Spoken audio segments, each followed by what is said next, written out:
Chapter 1 کا part 2 پڑھیں گے۔ انسانی جغرافیہ باہمی طور پر 3 کام انجام دیتا ہے۔ نمبر 1، انسانی ساز حادثات کا حالات سے متعلق تجزیہ۔ نمبر 2، ماحولیاتی تجزیہ۔ جغرافیائی علاقوں میں انسان اور ماحول کے ساتھ تعلقات کو اہمیت دی جاتی ہے۔ نمبر 3، علاقائی ہم آہنگی۔ یہاں مقامی اور ماحولیاتی نظریوں کو جوڑ کر دیکھا جاتا ہے، جس میں مطالعہ کے مقصد کی اندرونی اور باہری تعلقات کی سمجھ حاصل کی جاتی ہے۔ انسان کی تہذیب کی ترقی کی بنا پر برونس ہنٹنگٹن نے انسانی جغرافیہ کا مطالعہ کیا ہے کے شعبے میں الگ الگ موضوع بیان کیے ہیں، جن میں محنت کی تقسیم، انسان کے ذریعے قدرتی ملکیت کا استعمال، بے شمار کان کنی، شہری مسائل، جنگلات اور حیوانات کی تباہی وغیرہ باتوں کو اہمیت دی گئی ہے۔ آپ لوگ سب جانتے ہیں کہ آج انسان اپنے مفاد کے لیے، اپنے فائدے کے لیے بے تحاشا جنگلات کو کاٹ رہا ہے اور معدنیت کے لیے کان کنی بھی بے تحاشا ہو رہی ہے، اور دکھی جھوپڑیاں وغیرہ کی وجہ سے شہری مسائل، بڑھتی آبادی کی وجہ سے شہری مسائل بھی بڑھ رہے ہیں۔ ان سب کا مطالعہ انسانی جغرافیہ میں کیا جاتا ہے۔ نمبر 1، قدرتی حالات، زیروحیتیں اور انسانی تجزیہ۔ یہ چارٹ کے ذریعے ہم ان 3 چیزوں کو سمجھیں گے۔ قدرتی حالات، اس میں زمین کو ایک سیارے کے طور پر لیا ہے۔ دوسرا، زیروحیتیں، اس میں نباتات، انسان اور جراثیم ہیں۔ اور انسانی سرگرمیاں کو 5 حصوں میں تقسیم کیا گیا ہے۔ نمبر 1، بنیادی یا ابتدائی ضرورتیں۔ نمبر 2، بنیادی کاروبار، خدمات اور اعلیٰ درجے کی خدمات۔ قدرتی حالات میں اگر نمبر 2 پر دیکھیں تو عارضی شکلیں، کرۂ آب۔ نمبر 4 پر چٹانیں، معدنیات اور زمین، اور نمبر 5 پر آب و ہوا ہے۔ جبکہ زیروحیت میں نمبر 1 پر نباتات، انسان اور جراثیم، ان بیچ میں تعلقات ہیں۔ یہاں پر دکھائے گئے ایرو یا تیر سے جغرافیائی حالات اور ایک دوسرے پر کیا اثر کرتے ہیں وہ بتایا گیا ہے۔ بنیادی ضرورتوں میں غذا، لباس، رہائش اور وسائل۔ بنیادی کاروبار میں نقل و حمل کے ذرائع، شکار، ماہی گیری، مویشی پالن، زراعت، لکڑی کاٹنا اور کان کنی۔ خدمات میں تجارت، صحت، تہذیبی پروگرام، انٹرٹینمنٹ۔ اعلیٰ درجات کی خدمات میں تعلیم، سائنس، مذہب اور فن اور ادب کو شامل کیا گیا ہے۔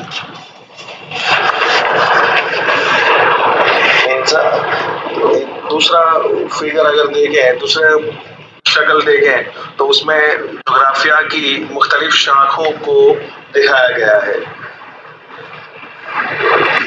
انسانی جغرافیہ کے جو مطالعہ کے شعبے ہیں اس کو دکھایا گیا ہے۔ انسان اور اس کی پیدائش اور اس کی نسلیں۔ نمبر 2، انسانی آبادی۔ انسانی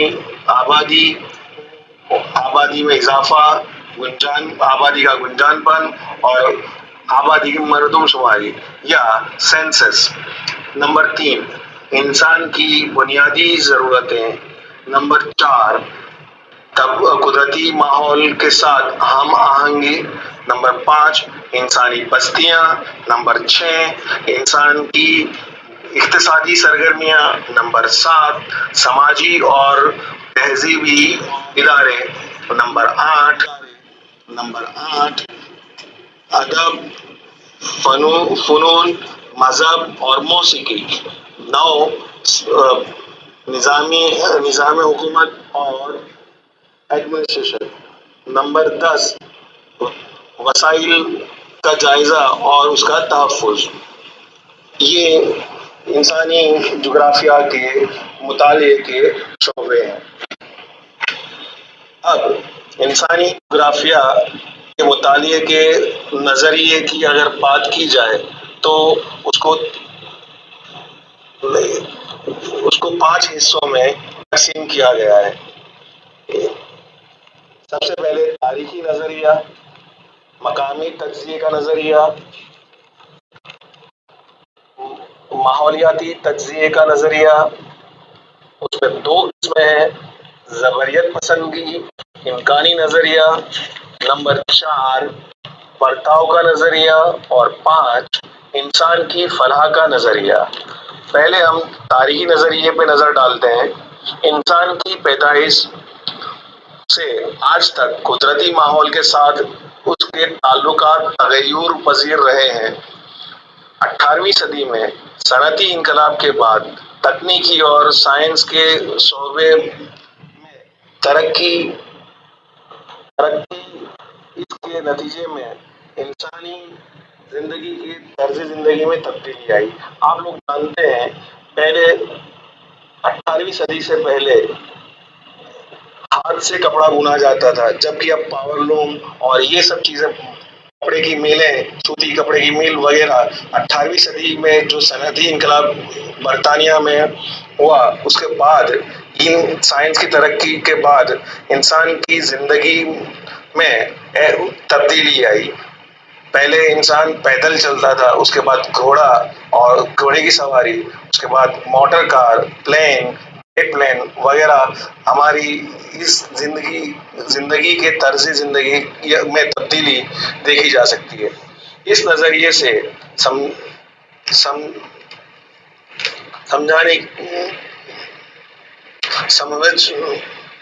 سکتا ہے کہ انسان اور ماحول میں وقت کے ساتھ تبدیلی آئی ہے۔ نمبر 2، مقامی تجزیے کا نظریہ۔ دنیا کے الگ الگ علاقوں اور حصوں میں آباد انسانوں کے انسان ساز ماحول کو اس نظریے میں اہمیت دی جاتی ہے۔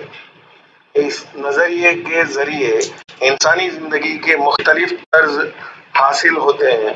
تقریباً 20ویں صدی کی شروعات انسانی زندگی کے طرز قدرتی ماحول پر ملتی ہے۔ نمبر 3، ماحولیاتی تجزیے کا نظریہ۔ اس سے یہ پتہ چلتا ہے کہ انسانی سرگرمیاں قدرتی ماحول میں ڈھال کر اور تکنیکی ترقی کے ذریعے قدرتی آفت کا سامنا کیسے کرنا ہے۔ قدرتی ماحول کے مخالف حالات کا سامنا کر جو ماحولیاتی تبدیلی دیکھی جا سکتی ہے، اس کا مطالعہ یہ نظریہ کرتا ہے۔ اس نظریے کی 2 قسمیں ہیں، زبریت پسندی اور امکانی نظریہ، اس نظریے سے جڑے ہوئے ہیں۔ نمبر 1، زبریت پسندی، جس کو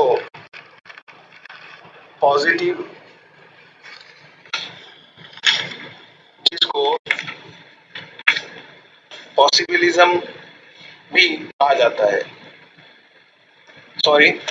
ڈٹرمنزم کہا جاتا ہے، اور امکانی نظریہ، جس کو پاسبلزم یا گجراتی میں کہیں تو سمبھوواد بھی کہا جاتا ہے۔